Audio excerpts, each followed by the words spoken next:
Esse é o vídeo 2, se não viu o vídeo 1, vou deixar o link aqui embaixo, na descrição. Então, assim, ó, o glossário do BSTQB, ele me diz que requisito não funcional é um requisito que descreve como componente ou sistema fará o que deve ser feito. Então, quando ele me diz isso, sobre requisito não funcional, me dá a ideia que ele considera o requisito não funcional mais como uma regra de negócio, como a gente considera na prática, né? A gente considera que um requisito funcional seria permitir cadastrar clientes, uma regra de negócio seria permitir cadastrar clientes maiores de 18 anos e um requisito não funcional seria que o cadastro de permitir cadastrar clientes com 3 cliques. Aí um requisito não funcional de usabilidade. Então, é estranho ele me dizer que requisito não funcional descreve como componente o sistema fará o que deve ser feito e ter como o requisito não funcional uma base de teste para teste de aceite operacional. Não faz muito sentido. Embora na faculdade eu tenha aprendido, assim como diz no glossário, eu tenho aprendido que requisito não funcional descreve o comportamento de um requisito funcional. Só que na maioria das... Eu não sei bem, acho que de alguma ISO esse conceito, mas, aliás, é sim, vou até verificar aqui, mas na faculdade eu aprendi dessa forma. É a ISO 24765. Na faculdade eu também aprendi dessa forma, mas se tu pegar livros, a maioria das literaturas, elas me indicam que requisito não funcional é relacionado a aspectos que não têm a ver com funcionalidade, de desempenho, segurança e usabilidade. Então, é um pouco estranho essa definição, ele usar no glossário essa definição e me trazer aqui como uma base de teste para teste operacional, né? Não faz muito sentido. Só faria sentido se a gente usar essa definição de desempenho e segurança. Vamos para o próximo. Documentação de operações, instruções de implantação e instalação, metas de desempenho, aí tem relação, né, com o que a gente acabou de falar, pacotes de banco de dados e normas ou regulamentos de segurança. Mais uma vez a questão da desempenho e segurança, requisitos que a gente conhece como não funcionais.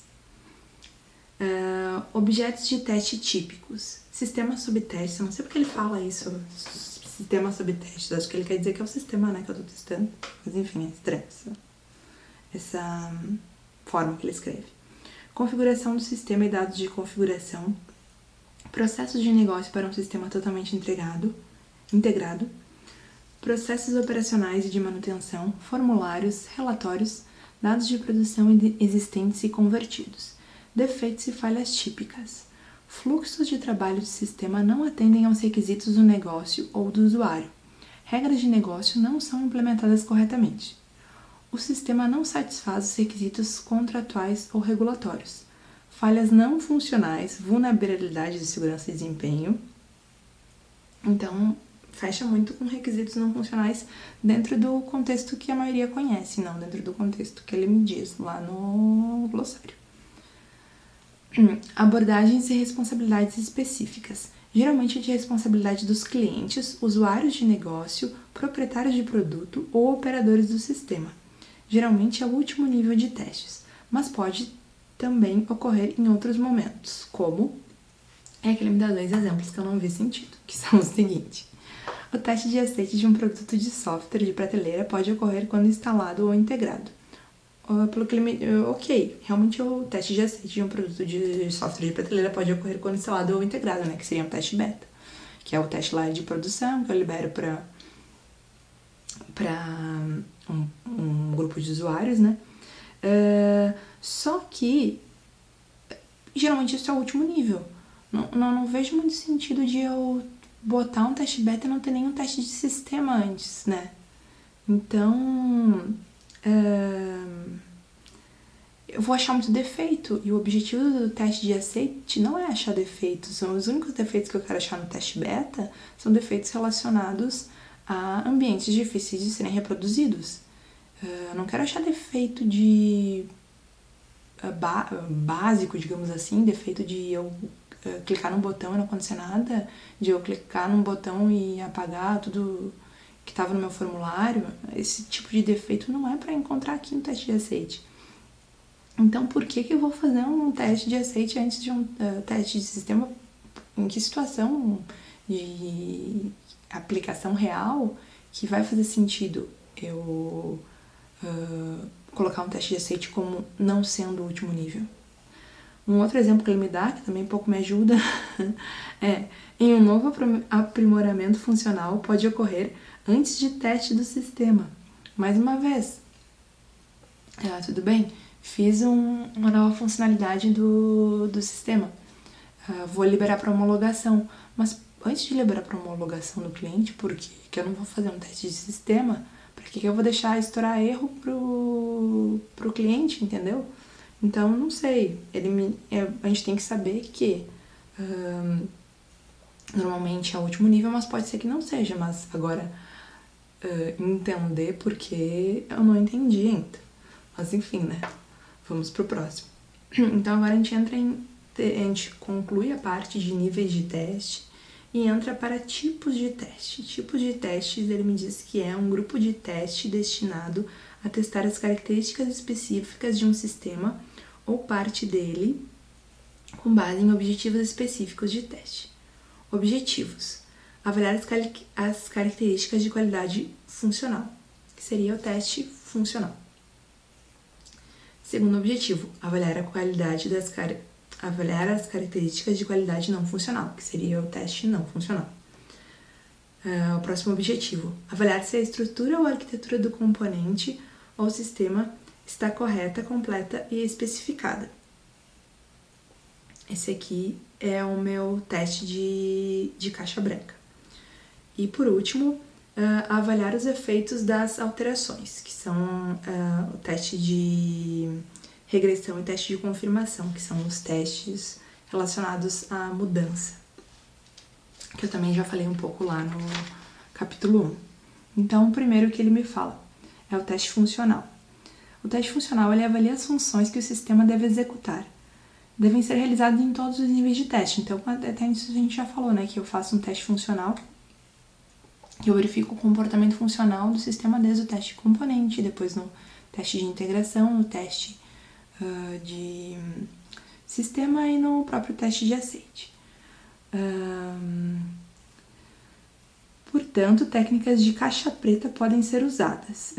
As técnicas de teste, incluindo as técnicas de caixa preta, são discutidas lá no capítulo 4.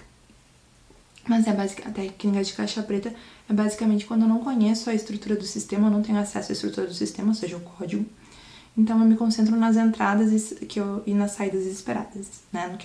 No que eu vou imputar no sistema e no que eu quero que o sistema me devolva. Então é nisso que eu me concentro nos testes de caixa preta. Se o cara usou for, usou if, estrutura de laço, enfim, de que tipo de verificação, linguagem, não interessa. O que interessa é o resultado que o sistema produz. A eficácia dos testes funcionais pode ser medida através da cobertura funcional. Exemplo: usando a rastreabilidade entre os testes e os requisitos funcionais. A gente falou de rastreabilidade bidirecional lá no capítulo 1. A porcentagem desses requisitos que são abordados pelos testes pode ser calculada, identificando potencialmente as lacunas de cobertura. Então, se eu tenho isso bem rastreado, né? Eu até dei um exemplo lá do documento lá que eu usava na minha empresa, no documento que eu criei, né? Pesquisei alguns roteiros de testes, baseado, né? Ver assim o que mais parecia interessante para minha empresa, para o meu trabalho, e aí criei um documento. Então, a gente usava então a minha rastreabilidade era história de usuário, né? Que nada mais é que uma forma de escrever um requisito. Eu tinha vários casos de testes associados àquela história de usuário, um ou mais, né? Então, uma vez que eu tenho essa rastreabilidade entre os testes e os requisitos, eu vejo quantos requisitos tem testes e assim eu consigo calcular onde tem lacuna, para qual requisito está faltando teste, e assim eu posso ver até, por exemplo, tenho 10 requisitos e 7 deles têm casos de teste, então eu tenho aí 70% de cobertura funcional. Teste não funcional. Avaliam as características do sistema, tais como usabilidade, desempenho e segurança. Pode ser feito em todos os níveis de teste, ou seja, né? A gente já viu lá que até ele usou no teste no teste unitário, ele usou a questão de buscar vazamento de memória. Então, posso já desde os níveis mais baixos de teste, em qualquer nível. Pode ser feito em todos os níveis de teste. Técnicas de caixa preta podem ser utilizadas. A eficácia dos testes não funcionais pode ser medida por meio de cobertura não funcional. Exemplo, usando a rastreabilidade entre testes de dispositivos suportados por um aplicativo móvel, a porcentagem de dispositivos que são abordados pelos testes de compatibilidade pode ser calculada. Então, eu estou dizendo que meu dispositivo vai funcionar no dispositivo X e Y, se eu testar só X, só no dispositivo X, eu vou ter aí 50% de cobertura. Teste de caixa branca. Derivados de teste com base na estrutura interna ou implementação do sistema. Estrutura interna e implementação do sistema não é a mesma coisa? Eu acho que sim. A eficácia é medida pela cobertura estrutural. A cobertura estrutural é a extensão em que algum tipo de elemento estrutural foi testado e é expresso com uma porcentagem do tipo do elemento a ser coberto. Complexo. No nível de teste de integração de componentes, o teste de caixa branca pode ser baseado na arquitetura do sistema, como interfaces entre os componentes, e a cobertura estrutural pode ser medida em termos de porcentagem de interfaces testadas. Então, acho que eu conto, né, quantas interfaces eu tenho e quantas eu testei. Bem simples, né, divido uma. E daí eu chego aí na porcentagem. E agora, o último tipo de teste são testes relacionados a mudanças. Quando são feitas alterações em um sistema, deve-se testar para confirmar se as alterações corrigiram o defeito, que aí é o teste de confirmação, ou implementaram a funcionalidade corretamente, e não causaram consequências adversas imprevistas, que aí é o teste de regressão. Eu falei já um pouco sobre teste de confirmação e regressão, e eu acho que eu vou usar o mesmo exemplo que eu dei antes. O teste de confirmação, então, é o seguinte: eu tenho um cadastro de produto, e aí eu tenho o nome do produto, a foto do produto e o preço de código. E eu cadastrei lá boné azul. Cadastrei esse produto, fui visualizar os dados dele e verifiquei que em vez de estar boné azul, tá boné azul, ou seja, não está exibindo o acento no título que eu coloco de título do produto, não vem acentuado. Então eu reporto isso para a equipe de desenvolvimento. Eles corrigem e vão me entregar e vão dizer que essa tarefa está fechada para eu testar. Quando eu for testar, eu vou de novo cadastrar o quê? Um boné azul, eu não vou cadastrar uma camisa branca. Eu vou executar o mesmo teste que eu tinha feito antes e o teste falhou. Então este é o teste de confirmação. Eu repito o teste que falhou antes para verificar que um defeito foi corrigido. Esse é o teste de confirmação. Eu vou ler a definição dele aqui. Depois que um defeito é corrigido, o software pode ser testado com os casos de teste que falharam devido ao defeito, que devem ser executados novamente na nova versão do software. A finalidade do teste de confirmação é confirmar se o defeito original foi corrigido com sucesso, que foi o que eu falei, né? Agora o teste de regressão. Digamos que esse cadastro de produto, ele sofreu uma alteração. Eu tinha entregue assim desse jeito que ele estava, né, com o nome do produto, o código, o preço e a foto. O meu cliente já tem alguns produtos cadastrados, e agora ele falou assim: eu preciso também de um campo de inscrição, coloca para mim um campo de inscrição. Ok, colocamos o campo de inscrição. Só que quando esse campo de inscrição foi inserido, eu já tinha vários produtos já cadastrados. E esses produtos já cadastrados não têm o campo de descrição. Então, quando eu vou editar um produto que já está cadastrado, pode ser que ocorra algum erro, porque agora eu tenho um campo que eu não tinha antes.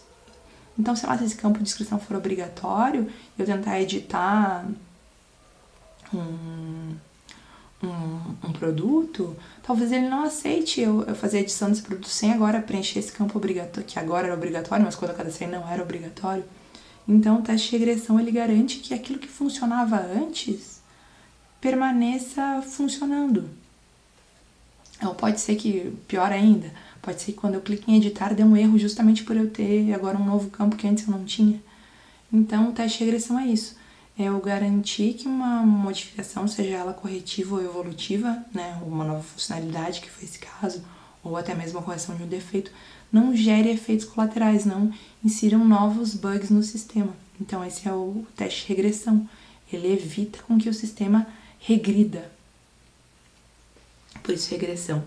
Então, o que ele me diz? É possível que uma alteração feita em uma parte do código possa afetar acidentalmente o comportamento de outras partes do mesmo código. O teste de regressão envolve a execução de testes para detectar esses efeitos colaterais indesejados. O teste de regressão e de confirmação são feitos em todos os níveis de teste. Então, eu posso ter teste de confirmação de regressão lá desde o componente, né? E isso até também a gente já falou. Quando eu faço TDD, por exemplo, eu vou escrever um teste unitário, eu executo esse teste e primeiro ele falha. Quando eu construo a minha função, digamos que eu esteja testando uma função, e aí o teste passa, não deixa de ser um teste de confirmação, porque eu estou executando um teste que antes falhou. Claro que eu tenho um defeito não é planejado, mas esperado, né? Mas, enfim, seria essa a intenção. Eu reexecuto um teste que eu já executei. E aí, para confirmar se um defeito foi corrigido. E de regressão, a mesma coisa. Eu vou reexecutar um teste que em um momento ele funcionou, então eu quero que daqui a 3 meses eu execute aquele teste e ele siga funcionando. Então, esse é o teste de regressão. Os conjuntos de teste de regressão são executados muitas vezes e geralmente evoluem lentamente. Portanto, o teste de regressão é um forte candidato à automação.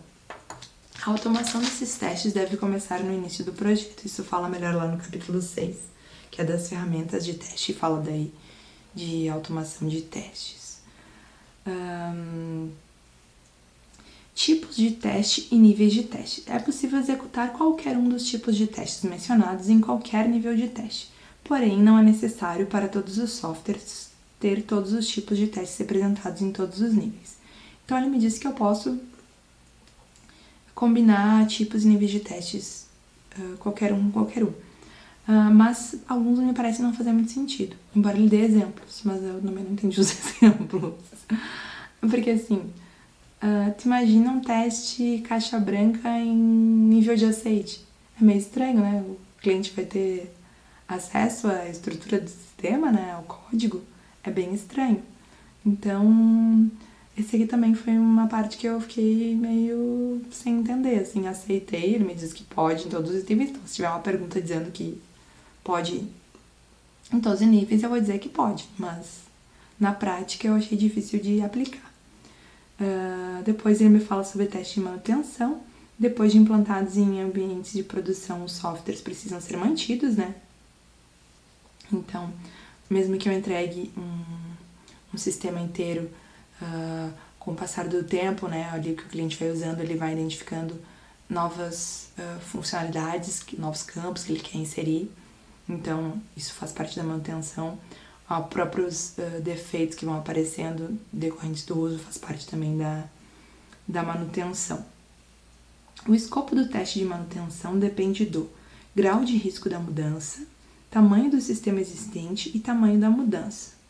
Então, tudo isso vai esses 3 fatores eles vão impactar no meu teste de manutenção do sistema. Gatilhos para manutenção. Ele me dá 3 gatilhos: modificação, migração e aposentadoria. Modificação: aprimoramentos planejados, alterações corretivas e emergenciais, alterações no ambiente operacional, como sistema operacional ou atualização de banco de dados, atualização de software de prateleiras usados e correções para defeitos de vulnerabilidade. Aprimoramentos planejados seria uma nova funcionalidade, né? Entreguei o meu sistema, fiz uma entrega de um sistema de pedido, entreguei o cadastro de produto, daqui a 15 dias eu quero entregar o cadastro de cliente. Então, esse seria um aprimoramento planejado. Autorizações corretivas e emergenciais, pode ser um hotfix, né? Pode ser algum defeito ali descoberto pelo cliente, por exemplo. Então, isso é necessário que tenha uma modificação no sistema. Alterações no ambiente operacional, como sistema operacional ou atualizações do banco de dados. Então, se mudar um banco de dados ou se ele trocar de sistema operacional. Atualização de software de prateleira, que eu não entendi muito bem, a não ser que o meu sistema seja integrado com um software de prateleira. Mas não entendi o que seria essa atualização do software de prateleira. E correções para defeitos e vulnerabilidade. Que acaba sendo muito parecido com alterações corretivas e emergenciais. Próximo, migração. Como de uma plataforma para outra, que pode exigir testes operacionais do novo ambiente, bem como software alterado ou testes de conversão de dados, quando os dados de outro aplicativo serão migrados para o sistema que está sendo mantido. Então, se eu troco a minha plataforma, seria considerada uma migração, ou também se eu vou migrar dados. E por último, aposentadoria, como quando um aplicativo atinge o fim da sua vida útil. Quando um aplicativo ou sistema é retirado, isso pode exigir o teste de migração ou arquivamento de dados.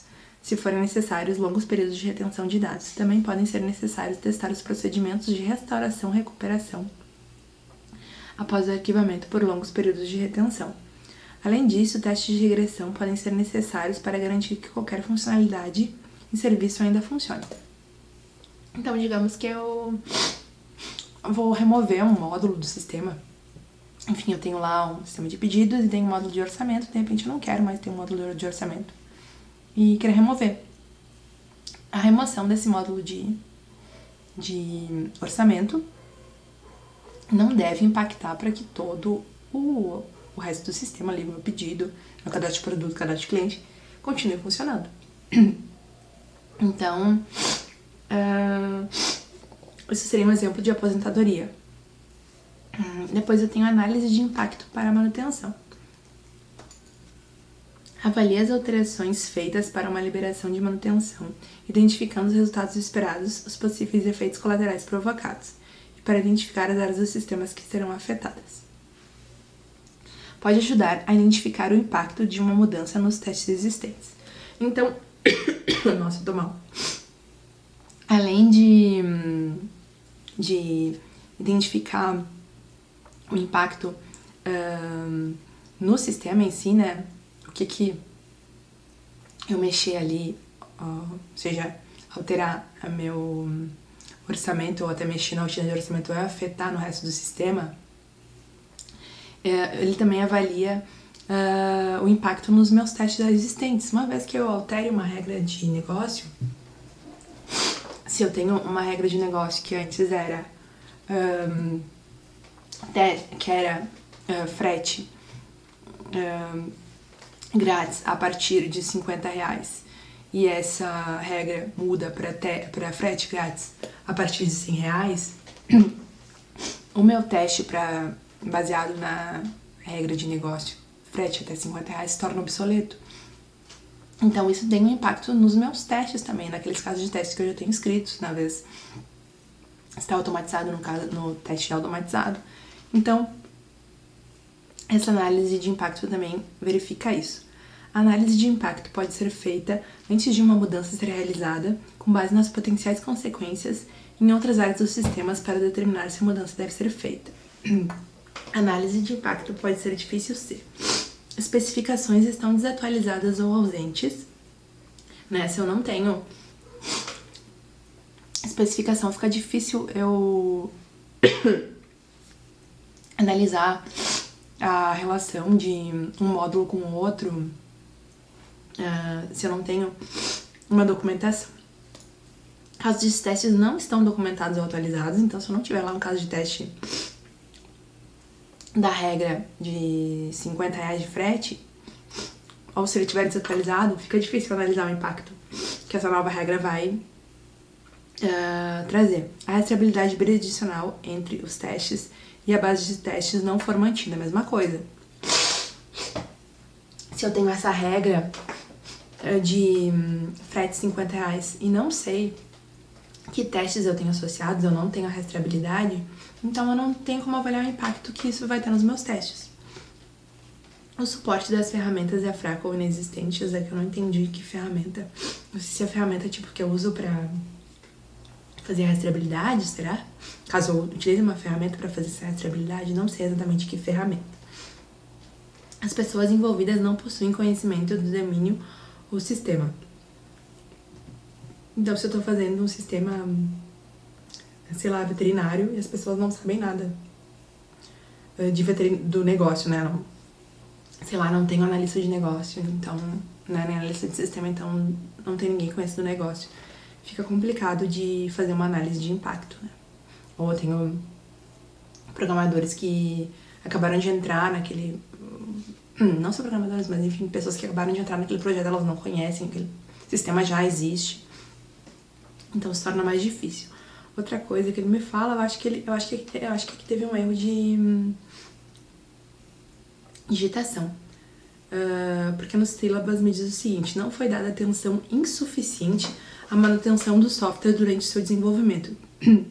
Eu acho que ele quer me dizer que não foi dada atenção suficiente à manutenção do software durante o desenvolvimento. Então todos esses fatores tornam a análise de impacto difícil.